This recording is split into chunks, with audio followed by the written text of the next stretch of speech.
ఇది జనంగొంతు, నేను మీ అనిల్ దేశాయ్. పాకిస్తాన్ ఇక ముక్కలవ్వడం ఖాయం. అది నేడ రేప అంతే, తేదీలు మనం లెక్క పెట్టుకోవాల్సిందే. ఆ పాకిస్తాన్ కూడా ఇక ముక్కలవ్వడానికి సిద్ధంగా రెడీ అయిపోతూ ఉంది. ఎందుకంటే తాజాగా గత వారం రోజుల క్రితమే ఏదైతే BLA Balochistan army train Jaffar ఎక్స్ప్రెస్ను కిడ్నాప్ చేసి దాదాపు 214 మందిని హతమార్చి పాకిస్తాన్ సైన్యాన్ని హతమార్చిందో, తదనంతరం కూడా పాకిస్తాన్ అంటే పాకిస్తాన్లోని ఇస్లామాబాద్ నుండి బలూచిస్తాన్ వైపు వెళ్తున్న ప్రైవేట్ వాహనాల్లో సివిల్ డ్రెస్సుల్లో వెళుతున్న పాకిస్తాన్ సైన్యాన్ని కూడా మట్టుపెట్టింది, తెలివిగా మట్టుపెట్టింది.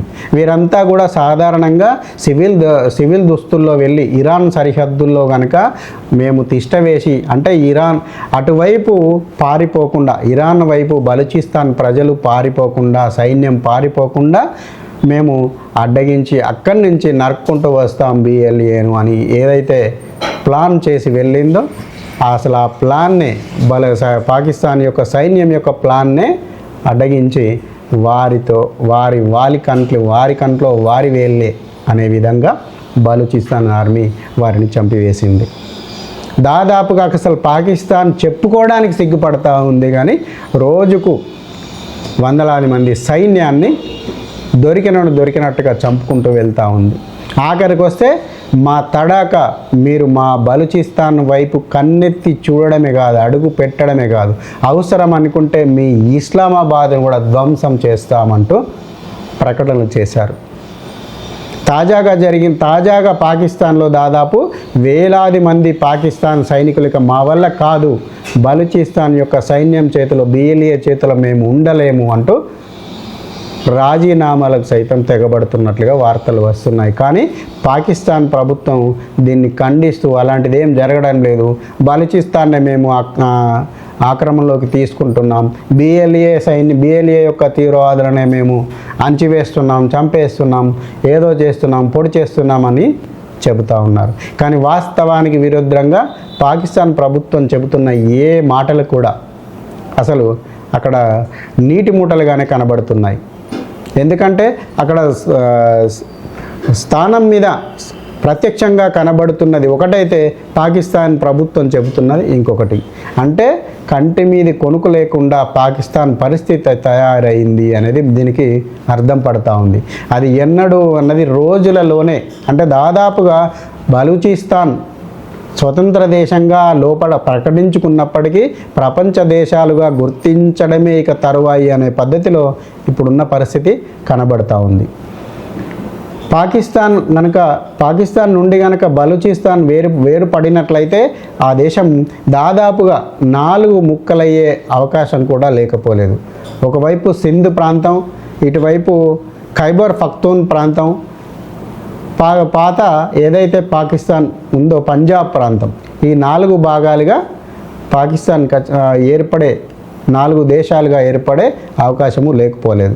ఎందుకంటే ఇటు బలూచిస్తాన్లో ఏదైతే ఆక్రమణకు పాల్పడిందో, అణచివేతకు పాల్పడిందో, అదే సిద్ధాంతం ఇటు సింధు వైపు కూడా పాకిస్తాన్ ఆర్మీ పాల్పడింది.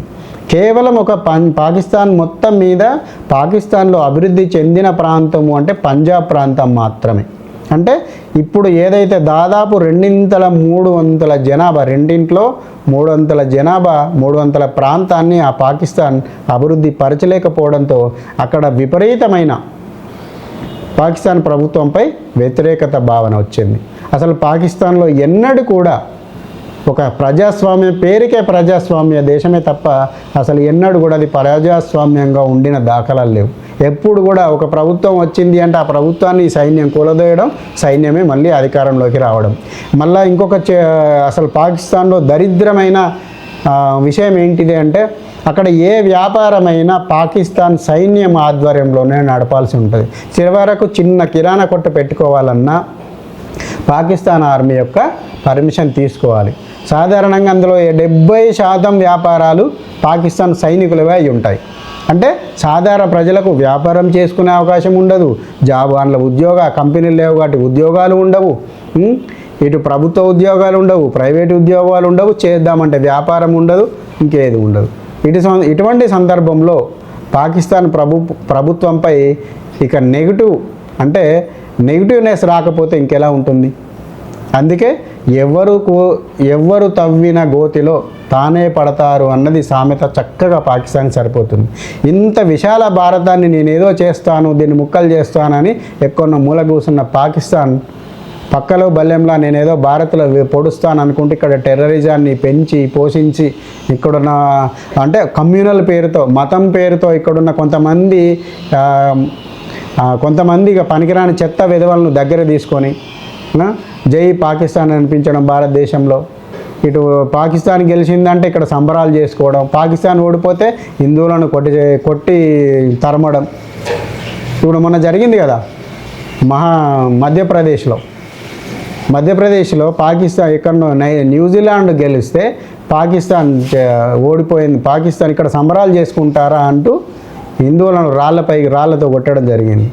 అంటే ఈ ఓర్వలేనితనాన్ని ఏమన్నా అంటే వాళ్ళకు దొంగ నోట్ల రూపేనా లేకపోతే ఏదో రకంగా మాఫియా రూపేనా డబ్బులు పంపించడము, వీళ్ళను ఏదో చేస్తున్నామని చెప్పి అదేది మన ఆర్థిక వ్యవస్థకు నష్టం కలిగించే పనే. కానీ కేవలం ఇందులో మతం లింకు అంటే నా ముస్లిం, నా ఇస్లామిక్, నా ముస్లిం అంతే, వేరే ఆలోచన లేదు ఇక్కడ. మరి ఇది ఒక దేశము, వాడవో దేశము, మన శత్రు దేశము, మన దేశంపైకి దండయాత్ర చేస్తూ వెనుక నుండి ఇక్కడ అలజడి సృష్టిస్తూ ఇక్కడ స్వచ్ఛమైన వాతావరణాన్ని కలుషితం చేస్తున్నాడు. టెర్రరిజం పేరుతో ఇక్కడ కోట్లాది రూపాయల ప్రజాధనాన్ని వృధా చేస్తున్నాడు. భారతదేశాన్ని ఏదో రకంగా ముక్కలు చేయాలనే ఆలోచనతో దుర్బుద్ధితో పాకిస్తాన్ వాడు ఉన్నాడు అనే ఆలోచన ఎక్కడోళ్ళకు లేదు. ఏమన్నా అంటే మా దేశం, మా మతం పోళ్ళు అక్కడ ఉన్నారు కాబట్టి మాదే. మరి పోవచ్చు కదా అక్కడికే, ఈ దేశం విడిచిపెట్టి పాకిస్తాన్ పోయి బతకచ్చు కదా. ఇప్పుడు కనబడుతుంది కదా అక్కడ ఉన్న వాళ్ళ పరిస్థితి ఏందో. పోరు, ఇక్కడనే ఉంటారు, ఇక్కడనే ఉండి పక్కనున్న పాకిస్తాన్కు వంతబాడి మీరు సాధించేది ఏముంటుంది? ఏమీ ఉండదు. ఇవాళ రేపు అయితే 4 ముక్కలు అవుతుంది పాకిస్తాన్. ఇక 4 ముక్కలు అయినాక మళ్ళీ ఏ ముక్కకు పోతారో చూద్దాం. జై హింద్, భారత్ మాతాకి జై.